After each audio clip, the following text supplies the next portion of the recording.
जी अस्सलाम वालेकुम। कैफ 4 लेक्चर 71। आज के लेक्चर का आगाज़ करते हैं।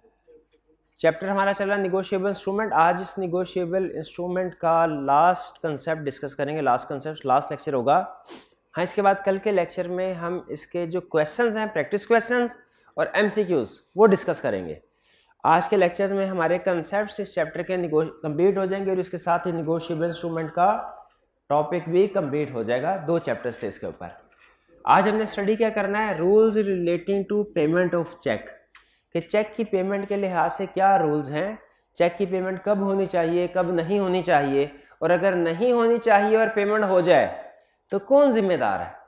ख़ास तौर पे ये कंसेप्ट जिस इशू को डिस्कस करता है वो ये कि क्या अगर बैंक कभी किसी ऐसी पार्टी को पेमेंट कर दे जो कि ट्रू ओनर नहीं है इंस्ट्रूमेंट की, ठीक है, यानी चेक उसका नहीं है, लेकिन बैंक ऐसे पार्टी को जिसका डिफेक्टिव टाइटल है चेक, उसको पेमेंट कर दे, क्या बैंक जिम्मेदार होगा कि नहीं? क्या बैंक ट्रू ओनर को दोबारा अपनी जेब से पैसे देगा कि नहीं? ये इशू है जो कि बेसिकली ये टॉपिक डिस्कस करता है। तो कंसेप्ट क्या पढ़ने जा रहे हैं, rules relating to payment of cheque. इसमें क्या स्टडी करेंगे, कब चेक की पेमेंट होनी चाहिए, कब नहीं होनी चाहिए, और अगर चेक की पेमेंट नहीं होनी चाहिए, पेमेंट हो जाए तो फिर इसमें बैंक की कोई लायबिलिटी है कि नहीं है। कुछ सर्कमस्टेंसेस में बैंक की लायबिलिटी होती है, कुछ सिचुएशन में बैंक की लायबिलिटी नहीं होती है।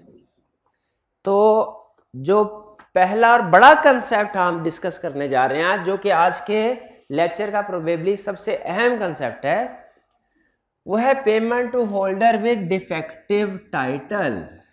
Payment to holder with, attentive होकर सुनना। आज का लेक्चर बहुत ज़्यादा लेंथी लेक्चर नहीं है, लेकिन कंसेप्चुअल है, थोड़ा सा टेक्निकल है, खास तौर पे ये जो कंसेप्ट हम डिस्कस करने जा रहे हैं। Payment to holder with defective title. Holder with defective title कौन है? जो चोर है या जो finder of the lost instrument है। वो कोई चोरी का बैंक को चोरी का चेक लेके बैंक के पास चला जाए, बैंक इसकी पेमेंट कर दे, ये है कंसेप्ट पेमेंट ऑफ चेक। किसको? टू होल्डर, ऐसे होल्डर को जिसका टाइटल डिफेक्टिव है, जिसका टाइटल डिफेक्टिव है। इसमें उसने 2 हिस्सों में क्लासिफाई किया इस कंसेप्ट को। एक कहा पेइंग बैंक की क्या लायबिलिटी होगी, और दूसरा कलेक्टिंग बैंक की क्या लायबिलिटी होगी। देखिए, आपको बताया था क्लियरिंग का प्रोसेस। क्लियरिंग का प्रोसेस क्या होता है, जिसमें हम फैसल बैंक का चेक है मिजान बैंक में जमा करवाते हैं, मिजान बैंक स्टेट बैंक जाता है, वहां पे फैसल बैंक का बंदा आता है, मिजान बैंक फैसल बैंक के बंदे से चेक दे के पेमेंट लेता है और फिर अपने कस्टमर के अकाउंट में क्रेडिट कर देता है। क्लियरिंग प्रोसेस यही देखा था हमने। क्वेश्चन इसमें यह है कि इसमें 2 बैंक्स इन्वॉल्व हैं। जैसे मेरा अकाउंट मिजान बैंक में है और मुझे कॉलेज की तरफ से फैसल बैंक का चेक मिला, मिजान बैंक में जमा करवाया, मिजान बैंक गया स्टेट बैंक के थ्रू फैसल बैंक के पास और कलेक्शन लेके आ गया। इसमें जो मिजान बैंक है ना, मिजान बैंक कलेक्टिंग बैंक है, और जो फैसल बैंक है वो पेइंग बैंक।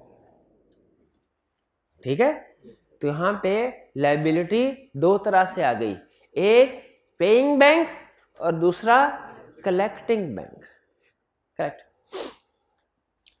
अगर किसी और टीचर का चेक था, किसी और टीचर का अकाउंट में ही चेक था, मैंने चेक उड़ाया, मिजान बैंक को जमा करवा दिया, मिजान बैंक ने उसकी कलेक्शन कर ली फैसल बैंक के थ्रू। कॉलेज वाले किसके ऊपर केस करें? क्या फैसल बैंक पे केस कर सकते हैं? और भाईजान चेक किसी और का था तो उन्हें पेमेंट किसी और को कर दी। क्या पेइंग बैंक के खिलाफ केस हो सकता? पेइंग बैंक समझ रहे हैं ना किसको कह रहे हैं? हाँ, जिसने पेमेंट कर दी। कलेक्टिंग बैंक समझ रहे हैं किसको कह रहे हैं? जिसने चेक कलेक्ट किया कस्टमर के बिहाफ पे, अपने बिहाफ पे नहीं। कलेक्टिंग बैंक का मतलब ये ना समझ लीजिएगा कि वो बैंक जिसने पैसे कलेक्ट करके अपनी जेब में रख लिए, नहीं नहीं नहीं नहीं। बैंक हमेशा कलेक्शन करेगा ऑन बिहाफ ऑफ कस्टमर, उसकी अपनी ट्रांजैक्शन तो अलग होंगी सेपरेट। क्या चोरी का चेक अगर प्रेजेंट हो जाए पेमेंट के लिए और बैंक उसकी पेमेंट कर दे, पेइंग बैंक लायबल है कि नहीं? लॉ कहता है पेइंग बैंक को प्रोटेक्शन अवेलेबल है पेइंग बैंक, अगर चोर को पेमेंट हो जाए, paying bank not liable if payment made in, अगर पेमेंट ड्यू कोर्स में किया उसने, ड्यू कोर्स में पेमेंट करने का मतलब क्या, उसने साइन वगैरह चेक किया, ठीक है, चेक के ऊपर कोई ऑल्ट्रेशन नहीं थी,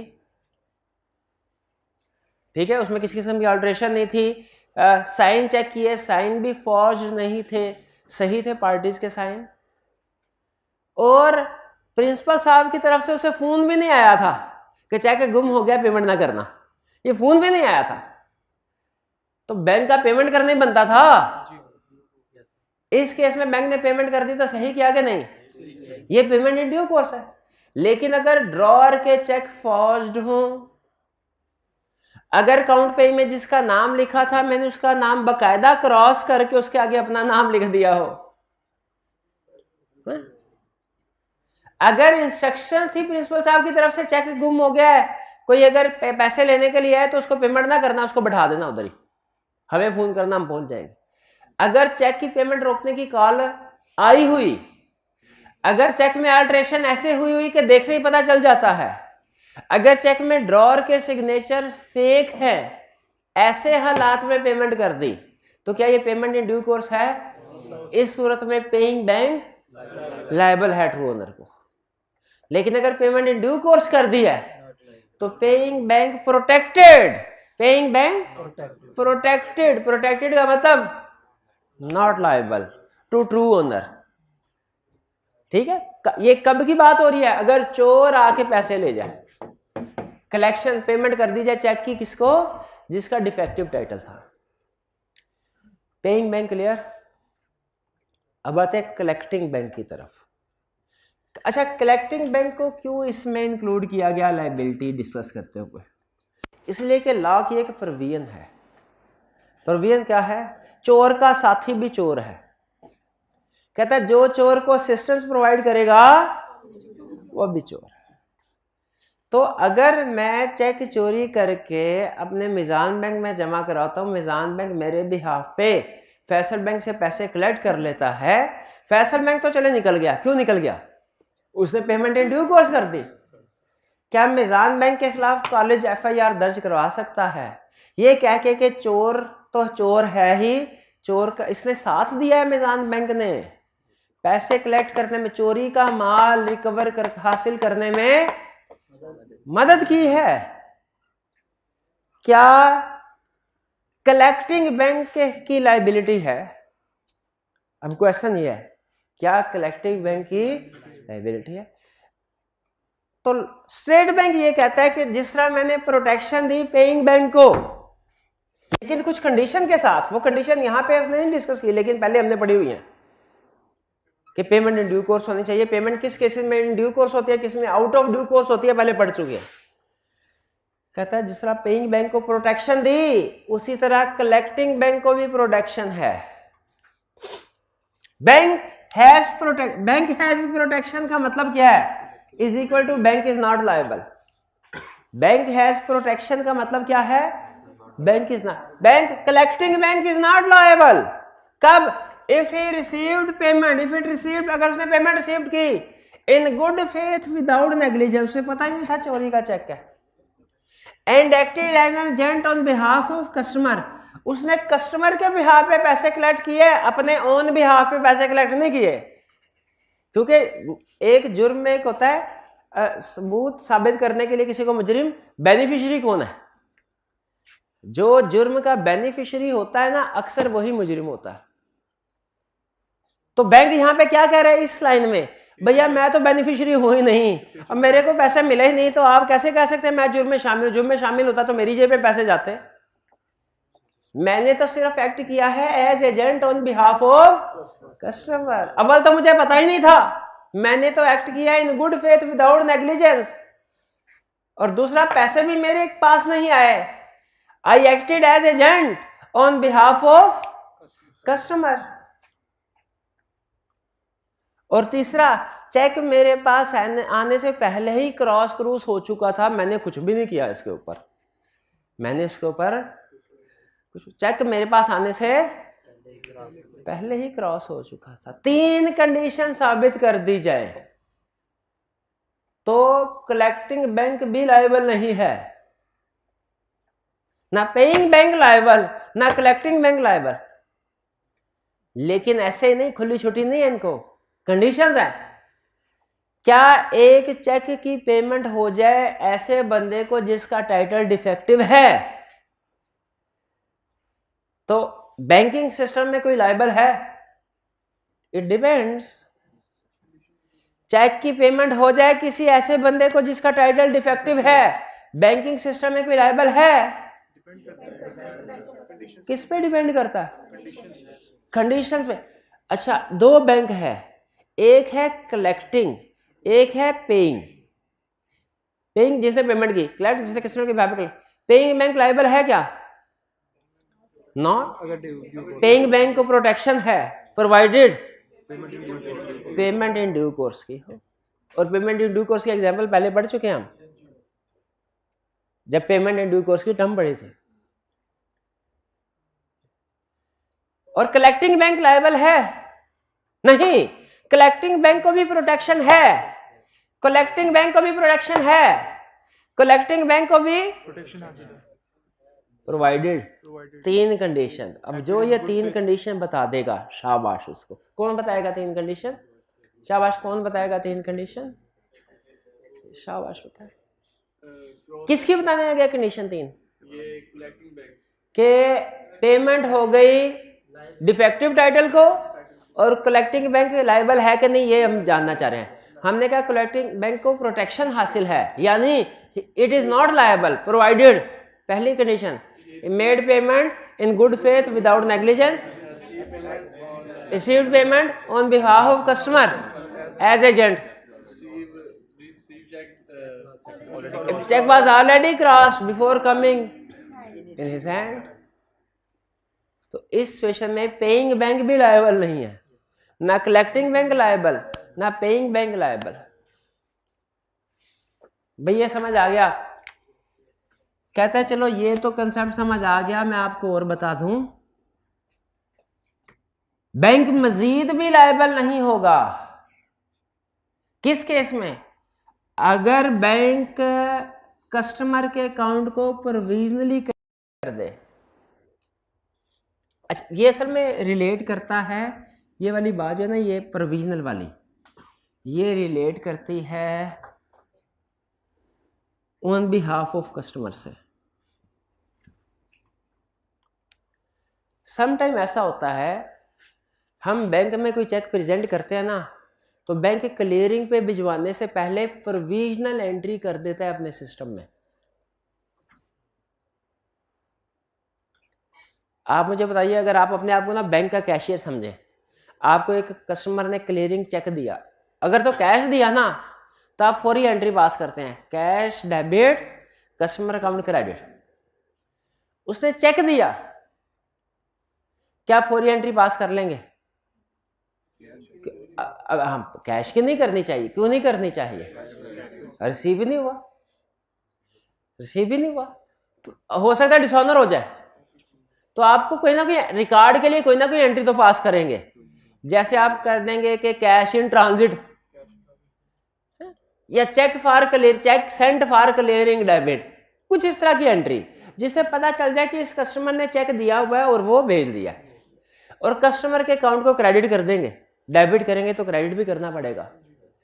कस्टमर का अकाउंट क्रेडिट हो गया तो इसमें सम टाइम कस्टमर ये समझता था कि मैं पैसे निकलवा सकता हूं, हालांकि चेक क्लियरिंग में है, तो बैंक कहता है नहीं नहीं, ये एंट्री प्रोविजनली है, इसे आप ड्रॉ नहीं कर सकते।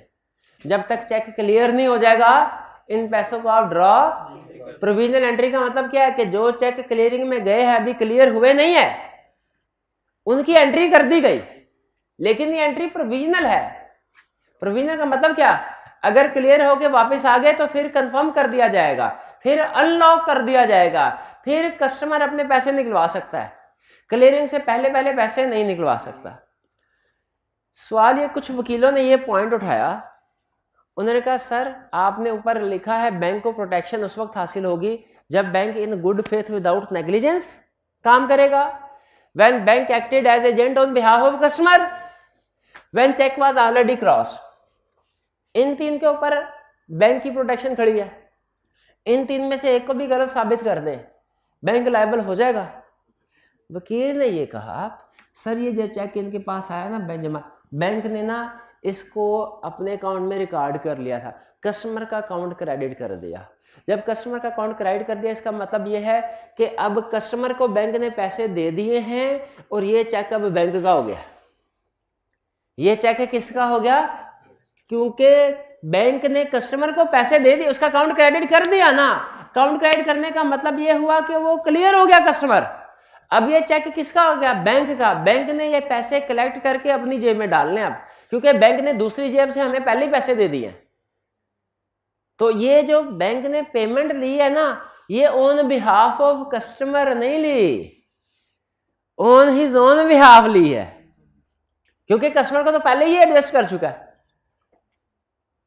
तो जज ने कहा नहीं, आपने गौर नहीं किया, ये एंट्री प्रोविजनल थी, ये कस्टमर को पैसे दिए, कस्टमर ये पैसे निकलवा नहीं सकता। तो क्या प्रोविजनल एंट्री पे बैंक को प्रोटेक्शन हासिल है? फिर बताइए क्या कलेक्टिंग बैंक को प्रोविजनल एंट्री की बेस पे प्रोटेक्शन हासिल है? यस है। ये प्रोविजनल वाली बात समझ आई? प्रोटेक्शन कंडीशन तो समझ आ गई, प्रोविजनल वाली बात भी समझ आ गई। आगे चले। स्टेट बैंक कहता है मैं अपने बैंक तो मेरे बच्चों की तरह है, इनको मैं मजीद प्रोटेक्शन पे प्रोटेक्शन दूंगा। पहले मैंने पेइंग बैंक को प्रोटेक्शन दी, फिर मैंने कलेक्टिंग बैंक को प्रोटेक्शन दी, फिर मैंने कलेक्टिंग बैंक को एक और प्रोटेक्शन दी, अब एक और प्रोटेक्शन देने लगा हूं। क्या कि अगर कोई अकाउंट पे ही चेक हुआ, अकाउंट पे ही चेक जानते हैं कौन सा होता है? जो सिर्फ उसी बंदे के अकाउंट में जाता है, इसका नाम लिखा। अकाउंट पे ही चेक हुआ, उसको अल्टर किया, वैसे ही उसने अकाउंट पे ही के चेक में लिखा है, लेकिन ये किसी भी केस में होता है ऐसे, सिर्फ अकाउंट पे ही पे कोई भी चेक उसमें अल्टरेशन हुई, लेकिन अल्टरेशन इतनी सफाई से हुई कि पता नहीं चल रहा, did not appear to be altered, did not appear to be altered. तो बैंक को प्रोटेक्शन हासिल है। इस पॉइंट के ऊपर तो बहुत सी मूवीज भी बनी है, जिसमें क्या करते हैं था, वो जो करेक्टर होता था जो फ्रॉड करता था, वो कोई चेक लेके, किसी का जेन्युइन चेक लेके, तो उसके साइन की प्रैक्टिस करके, ठीक है, फेक साइन ऐसे कि पता ही नहीं, एक्सपर्ट बंदा भी धोखा खा जाए। ठीक है, वो नटवर लाल का नाम सुना आपने इंडिया में? वो इस तरह के फ्रॉड करता था, वो कुछ यूएसए में भी मूवीज ऐसे हैं। तो चेक की ऐसे अल्टरेशन करते थे, एक्सपर्ट बंदा भी धोखा खा जाए, कुछ सलाहियत थी कुदरती इनमें। उस केस में वो ये कह रहा है अगर चेक में अल्टरेशन हुई लेकिन ऐसी सफाई से अल्टर पता नहीं चल रहा और पेमेंट कर दी, बैंक लायबल है। अब देखिए, ट्रू ओनर बैंक के खिलाफ केस करता था और बैंक वाला कहता था सर हम क्या करें, जितनी तसल्ली कर सकते थे कर ली हमने, खुद बताएं आप जज हो, क्या फैसला करें। सोच में पड़ गए ना। बैंक का भी वो भी इनोसेंट पार्टी है जिसके अकाउंट से पैसे गए हैं, लेकिन बैंक का भी कसूर नहीं है, क्योंकि कोर्ट फिर वो चेक मंगवा के देखते थे, एक्सपर्ट से, एक्सपर्ट वाले भी कहते थे सर एक ही राइटिंग है।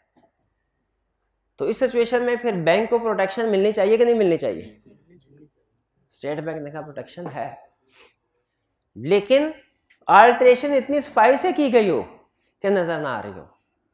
लेकिन अगर अल्टरेशन ऐसे, फिर आगे उसने कहा ना ना ना, मुझे इतना विलन ना समझना, स्टेट बैंक ने कहा कि मैं खुली छुट्टी दे रहा हूं, ना ना, अगर अल्टरेशन ऐसे हुई ना कि आधी लाइन लिखी हुई है ब्लैक पेन से, आधी ब्लू से,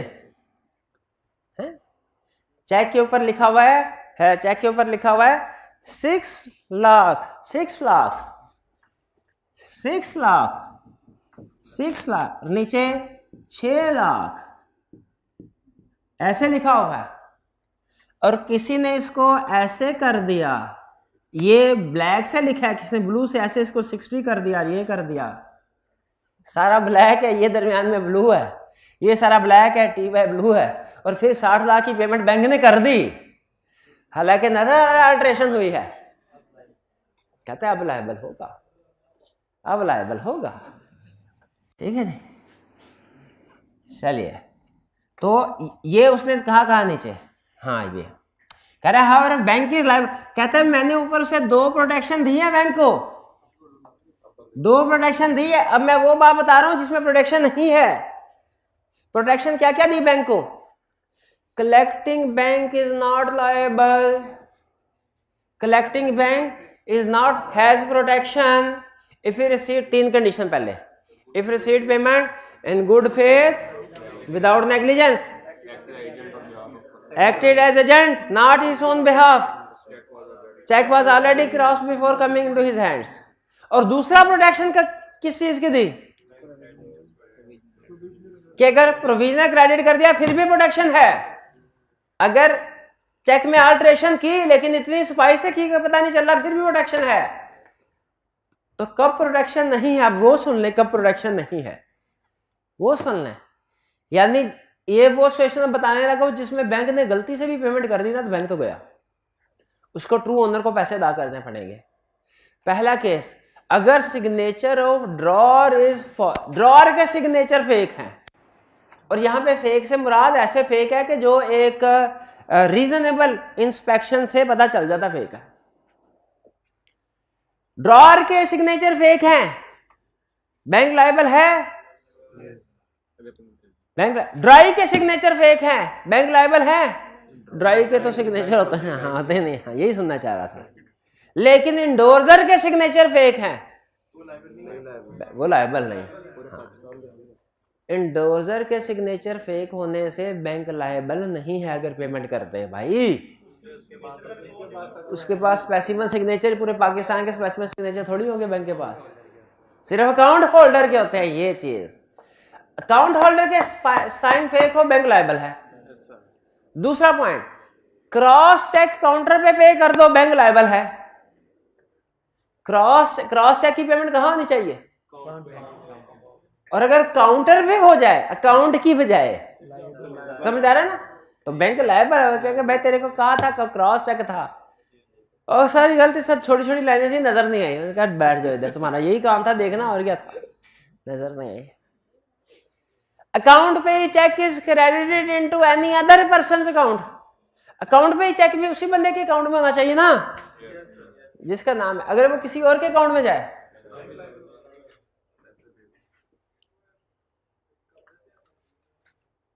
तो इन तीनों केसेस में बैंक लायबल होगा, होना भी चाहिए, बैंक से पैसे निकलवाने चाहिए। अगर ड्रॉर के सिग्नेचर फेक हो, बैंक पेमेंट कर दे, बैंक लायबल है। क्रॉस चेक की पेमेंट काउंटर पे हो जाए, बैंक लायबल है। रिस्ट्रिक्टिव क्रॉस चेक की पेमेंट किसी और को हो जाए, बैंक लायबल है। ठीक हो गया। फिर से बताइए हमने क्या पढ़ा अभी तक? हमने अपना बैंक की लायबिलिटी अगर पेमेंट हो जाए किसी ऐसे बंदे को जो ट्रू ओनर नहीं है, इसको हमने 2 हिस्सों में क्लासिफाई किया, एक पेइंग बैंक, एक कलेक्टिंग बैंक। पेइंग बैंक में क्या पढ़ा? पेइंग बैंक अगर पेमेंट ड्यू कोर्स करता है बैंक लायबल। कलेक्टिंग बैंक में क्या पढ़ा? कलेक्टिंग बैंक को भी प्रोटेक्शन हासिल है, उसकी भी लायबिलिटी नहीं होगी अगर वो 3 कंडीशन पूरी कर दे। कौन कौन सी? उसने पेमेंट की गुड फेथ विदाउट नेग्लिजेंस, दूसरा ही collected cheque on behalf of customer, तीसरा चेक वाज ऑलरेडी क्रॉस। ये प्रोटेक्शन उस सूरत में भी अवेलेबल होगी अगर प्रोविजनल एंट्री कर दी जाए, और अगर चेक में अल्टरेशन की है लेकिन पता नहीं cheque does not appear to be altered, उस सूरत में भी बैंक को प्रोटेक्शन हासिल है। और कब नहीं है? अगर ड्रॉर के सिग्नेचर फेक हो, अगर क्रॉस चेक की पेमेंट काउंटर पे हो जाए, रिस्ट्रिक्टिव क्रॉस चेक की पेमेंट किसी और को कर दे। काउंट पे ही चेक रिस्ट्रिक्टिव क्रॉसिंग ही होती है ना, काउंट पे ही चेक की पेमेंट किसी और को कर दे, तो बैंक इन सूरत में लायबल है। भाई ये पेमेंट वाला कंसेप्ट समझ आ गया? Payment to holder with defective title. आगे चलते हैं।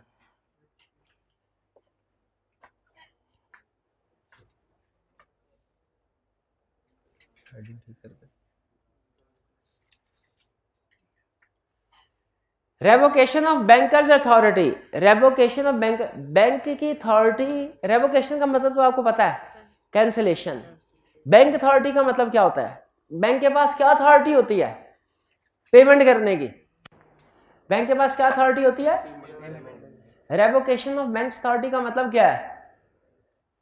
कि बैंक के पेमेंट करने की अथॉरिटी छीन ली जाए, यानी बैंक को रोक दिया जाए कि भाई तूने पेमेंट नहीं करनी।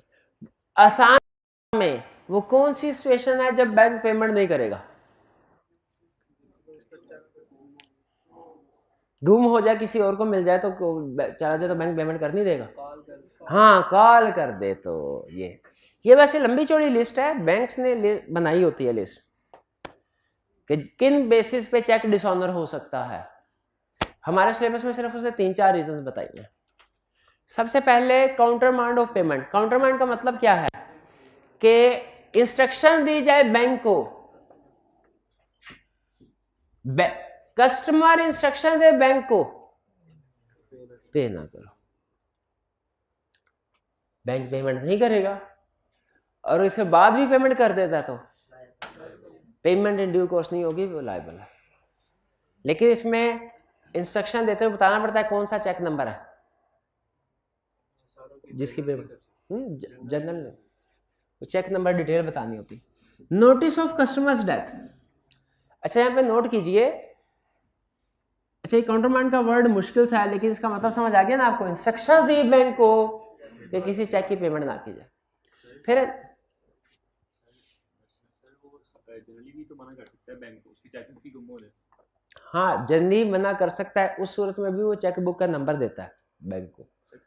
बैंक के अपने पास भी डिटेल होती है लेकिन बैंक उसको लिखवा देता है, उससे लिखवा लेता है। दूसरा नोटिस ऑफ कस्टमर्स डेथ। अच्छा, कस्टमर की डेथ हो जाए अगर तो क्या उसका अकाउंट बंद हो जाता है कि चलता रहता है? चलता रहता है कस्टमर की डेथ पे।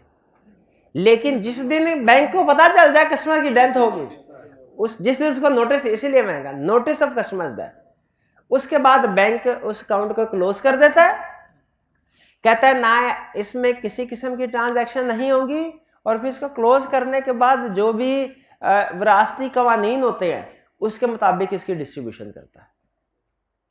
अपने पास स्टेट बैंक को नहीं दे देता, यहाँ अपनी अदर इनकम नहीं बना लेता पैसे, बल्कि वो क्या करता है, पैसों को डिस्ट्रीब्यूट करके देता है। वो असल में कोर्ट का ऑर्डर होता है, विरासती कवानीन के मुताबिक डिस्ट्रीब्यूशन होती है, वो कोर्ट के पास असल में ले जाता है, ये कोर्ट फिर ऑर्डर करता है किसको कितने पैसे। इसमें कोई ट्रांजैक्शन नहीं हो सकती, account close. Next, notice of customer insolvency. अगर पता चले कोई कस्टमर इंसॉल्वेंट हो गया है, याद रखें ये दोनों जो रेवोकेशन ऑफ अथॉरिटीज हैं ये उस दिन एप्लीकेबल होंगे जिस दिन बैंक को पता चलेगा। अगर इंसॉल्वेंसी या डेथ पहले हो चुकी है लेकिन बैंक को पता नहीं और बैंक पेमेंट कर रहा है तो बैंक लायबल नहीं है। हाँ, नोटिस मिलने के बाद भी पेमेंट करता रहा फिर बैंक लायबल है। और last, if cheque is specially crossed more than 1 bankers तो उसकी पेमेंट। कस्टमर इंसॉल्वेंसी का मतलब कस्टमर बैंकरप्ट हो गया, कस्टमर अपने लायबिलिटीज को पे नहीं कर पा रहा। इंसॉल्वेंट का मतलब बैंकरप्ट हो गया, लिक्विडेट हो गया। आपने शायद काउंटिंग में ये टर्म पढ़ी होगी, काउंटिंग में बैंकरप्सी का किसी टॉपिक में पढ़ा। वो एक मेरा ख्याल bad debt, provision for bad debt में होता था। हाँ, उसमें होता था कस्टमर बैंकरप्ट हो गया। बैंकरप्ट का मतलब कस्टमर अब अपने पैसे अदा नहीं कर सकता, इंसॉल्वेंट हो गया। क्लियर? 4 रीजन थी रेवोकेशन अथॉरिटी। कौन कौन सी? Countermand of payment, instructions, death, insolvency,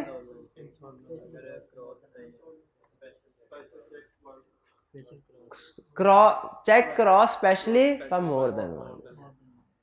अच्छा, वैसे इसमें मैं हैरान हूं, मैं गलत पढ़ा दिया मैंने और आपने कुछ बोला ही नहीं।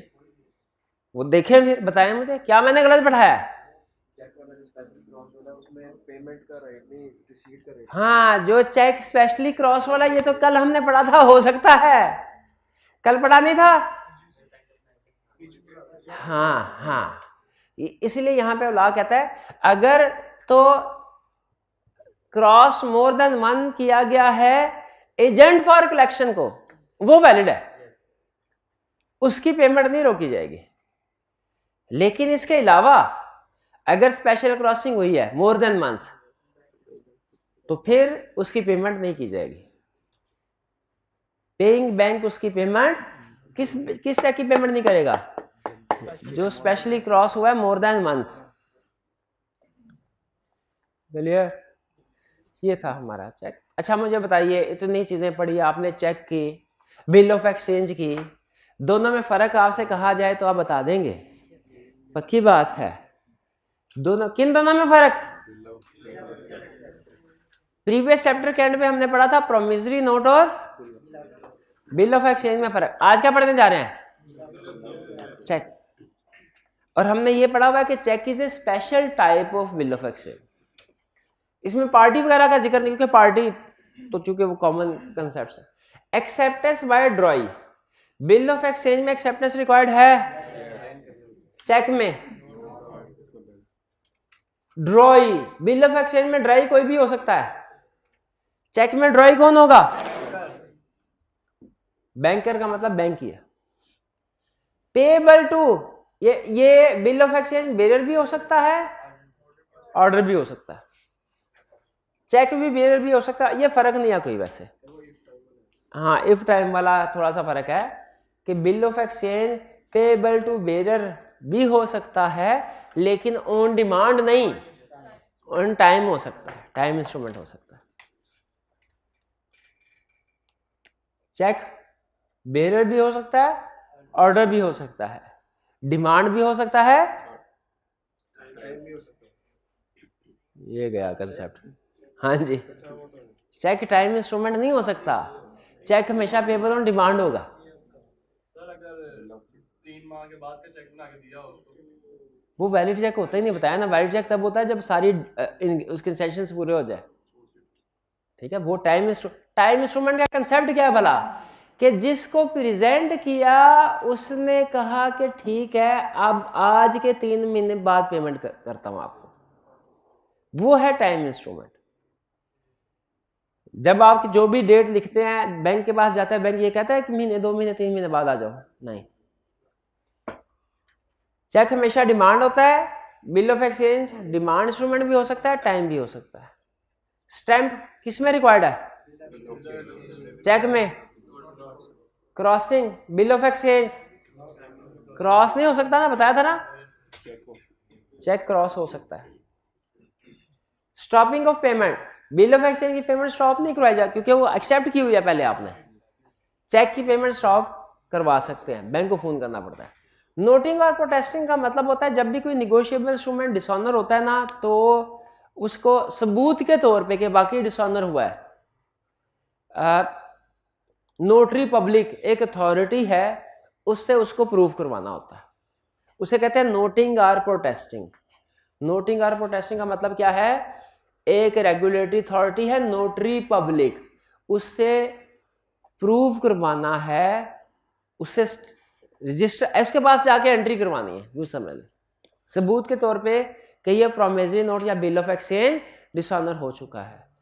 लॉ कहता है प्रोमिसरी नोट या बिल ऑफ एक्सचेंज के केस में तो नोटिंग और प्रोटेस्टिंग हो सकती है, चेक के केस में नहीं, क्योंकि चेक के केस में रेगुलेटरी अथॉरिटी अलहदा से है, स्टेट बैंक ऑफ पाकिस्तान, उसे कहा इसमें जरूरत नहीं। तो बिल ऑफ एक्सचेंज और चेक में फर्क समझ आ गया? कोई मुश्किल तो नहीं है? अच्छा, अब एक कंसेप्ट है, रहने दें, कल वैसे चैप्टर कंप्लीट करना तो है, नहीं आप जैसे आप कहते हैं, अगर आप कहते हैं कि आज पढ़ा है मैं आप पढ़ा नहीं, लेक्चर कल का कंफर्म होगा, ये कंफर्म है, कल कर लेंगे, फिर तो वोटिंग करा लेते हैं। कितने स्टूडेंट्स का डिमांड ड्राफ्ट का छोटा सा कंसेप्ट है, कितने स्टूडेंट्स का ख्याल है कि आज कर लें, और कितनों का ख्याल है कल कर लें? आज वाले ज्यादा है, दो वोट आज वाले ज्यादा।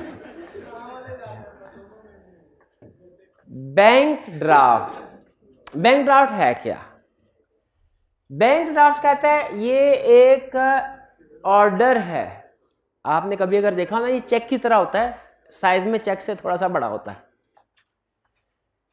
Bank draft. असल में जब ये खास तौर पे यूज होता है प्रॉपर्टी की ट्रांजैक्शंस में। रूटीन में रिस्क ये होता है कि आपने किसी को चेक दिया ना, तो वो अक्सर पता चलता है बात कि उस पार्टी के अकाउंट में पैसे नहीं है। 10 लाख का चेक दे दिया, अकाउंट में 50,000 रुपये, चेक डिसऑनर हो जाते हैं। या वो पार्टी पेमेंट करने के बाद चीज़ ली, खरीदी, चेक दिया, बाहर दुकान से बाहर निकल के बैंक को फ़ोन कर दिया, सर इसकी पेमेंट नहीं करनी, तो मसले क्रिएट हो जाते हैं। इस इशू को सामने रखते हुए कुछ अर्सा पहले, 7-8 साल पहले, लॉ ने एक चेंजेस की जो बड़ी ज़बरदस्त चेंज थी कि चेक अगर किसी का डिसऑनर हुआ ना, तो उसके खिलाफ फौरी तौर पे केस किया जाएगा और उसको 3 साल की सज़ा होगी, 3 साल की कैद होगी। तो इससे ये जो चेक डिसऑनर वाले केस थे ये रुक गए, इसके ऊपर रिलायंस बढ़ गई। लेकिन स्टिल अभी भी रिस्क है कि आपने फर्ज कीजिए आपकी अबाओ अजदाद की कोई एक प्रॉपर्टी है, आपको पैसों की ज़रूरत पड़ी, आपने उसे बेच दिया, प्रॉपर्टी डॉक्यूमेंट्स के ऊपर साइन कर दिए, दूसरी पार्टी ने चेक दिया और वो चेक पेमेंट डिसऑनर हो जाए, आप तो अब जाहिर है कोर्ट कचहरी में केस लगे चलेंगे, लेकिन आप साल 2 साल 3 साल बाद जीत भी जाएं, टेंशन तो 3 साल तक होगी आपको और आपकी जो ज़रूरत थी वो भी पूरी नहीं हुई। इसीलिए चेक से भी ज़्यादा सिक्योर्ड एक डॉक्यूमेंट निकाला गया जिसे कहा जाता है bank draft. Bank draft, bank draft में होता क्या, चेक में होता है कि आपके अकाउंट में पैसे हैं या नहीं है, आप चेक इशू कर सकते हैं। बैंक ड्राफ्ट में बैंक के पास आप जाते हैं, बैंक से कहते हैं मुझे बैंक ड्राफ्ट बना दें, बैंक कहता है ठीक है। बैंक ड्राफ्ट, अच्छा ये ड्राफ्ट ना बैंक बनाता है, नाम से जाहिर है बैंक ड्राफ्ट, ये ड्राफ्ट बैंक बनाएगा, कस्टमर नहीं बनाता। बैंक कहता है कितने का, आपने कहा 20 लाख का, बैंक ने कहा पहले 20 लाख मुझे दो, आप 20 लाख पहले बैंक को जमा करवाते हैं, फिर बैंक ड्राफ्ट बनाता है। इसका मतलब ये हुआ बैंक ड्राफ्ट डिसऑनर होने के चांसेस इनसफिशिएंट फंड की वजह से 0 है। हाँ अगर गुम हो जाए या किसी और की वजह से इसकी पेमेंट रुकवाई जा सकती है, लेकिन बहुत मुश्किल होता है। पहले FIR दर्ज कराओ, फिर उसके बाद वो हलफनामा वगैरह, बहुत ज़्यादा रेगुलेटरी, और फिर भी अगर ये कोई लेके पहुंच जाए ड्राफ्ट तो उसको पेमेंट कर दी जाएगी। तो बैंक जो डिमांड ड्राफ्ट होता है, इसे बैंक ड्राफ्ट भी कहते हैं, ये इंतहाई सिक्योर्ड पेमेंट समझी जाती है। और अगर कोई बंदा चेक देना, चेक बड़ी पेमेंट का, तो आप समझ लें कि इसमें 2 नंबरी का चांस है, 50% से ज़्यादा चांस है कि कोई ना कोई 2 नंबरी हो जानी है। और अगर आपको कोई डिमांड ड्राफ्ट दे, 100% श्योरिटी है आपको उसकी पेमेंट मिल जाएगी। इसलिए जितनी भी बड़ी ट्रांजैक्शंस होती है ना, खासतौर पे प्रॉपर्टी की डीलिंग, इसमें बैंक ड्राफ्ट ही मंगवाया जाता है। कि पार्टी से कहा जाता है बैंक ड्राफ्ट लाओ ताकि हमें कंफर्म हो जाए कि पैसे मिल जाएंगे, इनसफिशिएंट फंड की वजह से या इस तरह की कोई और मिलती जुलती रीजन की वजह से डिसऑनर नहीं होंगे। तो ये बैंक ड्राफ्ट क्या है, ये एक ऑर्डर है चेक की तरह, जो बैंक इशू करता है किसको, दूसरे बैंक को। इसमें से उसमें लिखा होता है कि जी मेरे पास इस कस्टमर ये पैसे हैं, ये 20 लाख का बैंक ड्राफ्ट है मेरे पास, और इसके ऊपर उस पार्टी का नाम भी लिखा होता है जिसको पेमेंट करनी है, कि 20 लाख रुपया मिस्टर ए, जैसे इन भाई का अकाउंट है, इन्होंने मेरे से प्रॉपर्टी खरीदी, ये भाई अपने बैंक के पास जाएंगे, पहले इन्होंने मेरे से कॉन्टैक्ट किया, मैंने बताया सर कैश चलेगा, मैंने कहा कैश नहीं, बैंकिंग चैनल के थ्रू पेमेंट होगी। इन्होंने कहा सर फिर आपको चेक दे दूं, मैंने कहा नहीं चेक ना दो, चेक क्या पता बाद में कैश हो कि ना हो, तो मुझे डिमांड ड्राफ्ट बना के दो, फिर मैं प्रॉपर्टी पे साइन करता हूँ। डिमांड ड्राफ्ट, बैंक ड्राफ्ट, हाँ सॉरी बैंक ड्राफ्ट डालें, डिमांड ड्राफ्ट वो एक ही चीज़, बैंक ड्राफ्ट बना के दो। उन्होंने कहा अच्छा, ये अपने बैंक के पास गए, उससे कहा जी 20 लाख का बैंक ड्राफ्ट बना दो। बैंक ने कहा किसके नाम का, उसका शनाख्ती कार्ड लेके आओ, डिटेल। मैंने अपनी डिटेल इनको दे दी, बैंक ने इनसे कहा अच्छा 20 लाख रुपए दो, इन्होंने लादा से 20 लाख रुपए बैंक को अदा कर दिया। बैंक ने फिर एक पेज बनाया डिमांड ड्राफ्ट, जिसमें बैंक ने मेरा नाम लिखा। अच्छा अब उस डिमांड ड्राफ्ट के ऊपर ना मजे की बात, इनका नाम नहीं आएगा कोई, डिमांड ड्राफ्ट किसकी फेवर में बना है? मेरी, वो मेरा नाम आएगा कि हम मिस्टर ए को 20 लाख रुपए तक के पैसे अदा करेंगे, यानी 20 लाख रुपए अदा करेंगे, ठीक है। लेकिन चूंकि ये काउंटर पे कैश नहीं हो सकता, ये भी अकाउंट में जाएगा जैसे क्रॉस चेक जाता है, तो इसलिए कहा जाता है कि ये एक बैंक की तरफ से दूसरे बैंक को ऑर्डर होता है कि इस कस्टमर के अकाउंट में इतने पैसे डाल दो और मेरे से पैसे ले लो। अब मैं बैंक ड्राफ्ट जब लेके अपने बैंक के पास जाऊंगा, जमा करवाऊंगा, क्रॉस चेक की तरह, बाकी सारा सिस्टम क्रॉस चेक की तरह होगा। बैंक उधर से मेरे अकाउंट में एंट्री करके तो क्लियरिंग में भिजवाएगा इसको और पैसे कलेक्ट कर लेगा, मेरे अकाउंट में डाल देगा। बाकी सारा सिस्टम क्रॉसिंग ऑफ चेक की तरह है। फर्क क्या है कि ये ज्यादा सिक्योर डॉक्यूमेंट है और उसमें पैसे पहले लैदा रख लिए जाते हैं ताकि इनसफिशिएंट फंड की वजह से डिसऑनर ना हो, और इसकी पेमेंट को रुकवाना भी बहुत ही मुश्किल है। यानी मैंने प्रॉपर्टी डॉक्यूमेंट्स के ऊपर साइन कर दिए, ये बाद में बैंक को जाके कह सकते हैं कि सर वो गुम हो गया, कैंसिल कर दें। मैंने कहूंगा वो गुम क्या, मेरे नाम का इंस्ट्रूमेंट हुआ था, मेरे पास है, झूठ बोलता है ये। सारे कहेंगे हाँ ठीक है ये सच है, तो गुम नहीं हुआ, पेमेंट इसको जानी चाहिए, तो इसकी पेमेंट हो जाएगी। What is bank draft? Bank draft का order issued by a bank to another bank ordering to pay specified money to a specified person or his order। समझ आया कि मुझे मेरा नाम लिखा होगा मेरा उसके ऊपर। नहीं, ये निगोशिएबल नहीं होता, निगोशिएबल नहीं होता, ठीक है। आगे उसने लिखा हुआ और हिज ऑर्डर, लेकिन मैंने नहीं देखा कभी भी बैंक ड्राफ्ट को निगोशिएट होते हुए। मे भी कहीं होता, लाने परमिशन रखी हो, लेकिन मैंने नहीं देखा कभी। डिफरेंस, अच्छा अब ये है difference between cheque and bank draft. Cheque और बैंक ड्राफ्ट में फर्क क्या है? Bank draft is like a cheque except bank draft cheque की तरह, it is always issued by banker.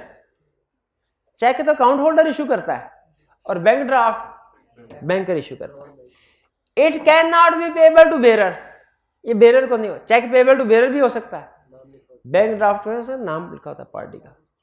It can not be dishonoured due to insufficient fund, क्योंकि अगर आपके अकाउंट में पैसे 10 रुपए है ना, आप 10 करोड़ का चेक भी लिख सकते हैं, वो रोकने वाले। लेकिन 10 करोड़ का बैंक ड्राफ्ट बनवाने के लिए पहले 10 करोड़ बैंक को देना पड़ता है। अगर पहले बैंक में 10 करोड़ हो तो बन जाएगा बैंक ड्राफ्ट? हाँ बिल्कुल, अगर आपके अकाउंट में 10 करोड़ है, आप बैंक से, बैंक कहेगा ठीक है हमें चेक लिख के दें, हम आपके अकाउंट से पैसे अलग रख लेते हैं और आपको ड्राफ्ट दे देते हैं। यानी ये पैसे जो बैंक को देते हैं ना, ये कैश में देना लाजमी नहीं है, आप अपने अकाउंट के जरिए से चेक भी दे सकते हैं। Payment can not be stopped easily, आसानी के साथ पेमेंट को रोका नहीं जा सकता, क्योंकि सारा डिमांड ड्राफ्ट के ऊपर, बैंक ड्राफ्ट के ऊपर सारी डिटेल लिखी होती है कि किसको पेमेंट करनी है, कितनी पेमेंट करनी है वगैरह वगैरह। तो इसकी आसानी के साथ पेमेंट, इसकी पेमेंट सिर्फ उस सूरत में रुकती है अगर वो डीलिंग कैंसिल हो जाए जिसके लिए ड्राफ्ट भिजवाया था। इसकी पेमेंट कैंसिल करवाने के लिए ना एक बेसिक रूल जो है ना, ये प्रैक्टिकली आपको बता रहा हूँ। रूल ये है कि बैंक के पास इंस्ट्रूमेंट वापस लेके जाना पड़ता है, डिमांड ड्राफ्ट जिसने इशू किया होता है। जैसे अगर इन्होंने ड्राफ्ट लेके आए लेकिन हमारी आपस में बात नहीं बनी, मैंने कहा मेरा प्रोग्राम चेंज हो गया, अब मुझे 2 लाख रुपए और दो, उन्होंने कहा 2 लाख रुपए कोई नहीं, हमने कहा डीलिंग कैंसिल। इस सूरत में इसकी पेमेंट रुक सकती है। या अगर इन्होंने मुझे इंस्ट्रूमेंट दिया और मेरे से गुम हो गया तो मैं इनसे रिक्वेस्ट कर, लेकिन उसमें लंबी चौड़ी कानूनी कार्रवाई करनी पड़ती है। नॉर्मली इसकी पेमेंट ये सिक्योर्ड वे होता है ड्राफ्ट। क्लियर? चलिए ये थे हमारे कंसेप्ट्स। अब हमने, आपको याद है इस चैप्टर में अभी तक हमने शायद वो पहले लेक्चर के क्वेश्चन किए थे, इसके बाद हमने क्वेश्चन डिस्कस नहीं किए ना। तो कल के लेक्चर में क्या करना है हमने? क्वेश्चन। और क्या करना है हमने? एमसीक्यू। और क्या करना है? छुट्टी करनी है। यस, ये 3 काम कल करने हैं हमने, ठीक है। क्वेश्चंस, एमसीक्यूज और छुट्टी। कल आना है, बिल्कुल आना, क्यों नहीं है? कल आना है, कल कोई बिरयानी नहीं है। चलिए आज का लेक्चर यहाँ पे खत्म करते हैं। अल्लाह हाफिज।